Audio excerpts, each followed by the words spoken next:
আজকে সকাল 9:30টার দিকে আলামিন রোডে একটি বাসায় স্বামী স্ত্রী পারিবারিক কলহ নিয়ে গন্ডগোল লাগে। গন্ডগোল লাগার এক পর্যায়ে শাশুড়ি এসে মেয়ের পক্ষ নেয় আর কি। তো মেয়ের পক্ষ নেওয়াতে স্বামী খুবই রাগান্বিত হয়ে তার স্ত্রীকে প্রথমে ওই তরকারি কাটা চাকু দিয়ে স্টেপ করে।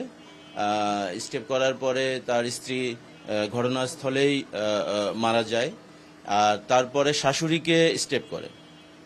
শাশুড়িকে গুরুতর আহত অবস্থায় আমরা ঢাকা মেডিকেলে প্রেরণ করি। সেখানে চিকিৎসাধীন অবস্থায় কর্তব্যরত চিকিৎসক জানান যে সে ওখানেও মারা যায়।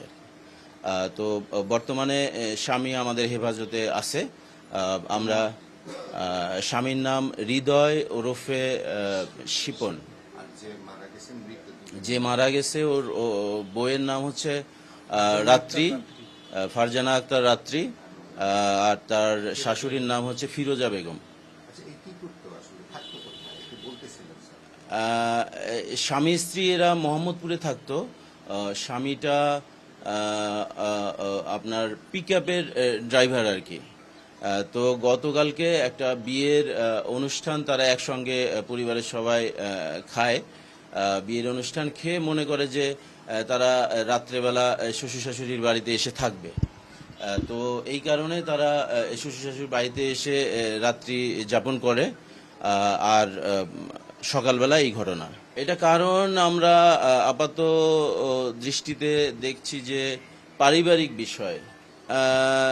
না, এখনো ওই বিষয়টা আমরা যতটুকু জেনেছি সেটা হলো পারিবারিক বিষয়ই আর কি। স্বামী স্ত্রীর দাম্পত্য কলহ। আমরা কাজ করছি এটা নিয়ে।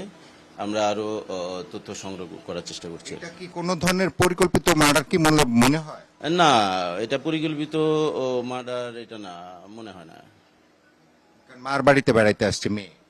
জি, মার বাড়িতে বেড়াতে আসছে। এটা এটা এটা হঠাৎ করেই এই ঘটনাটা ঘটেছে বলে আমাদের ধারণা।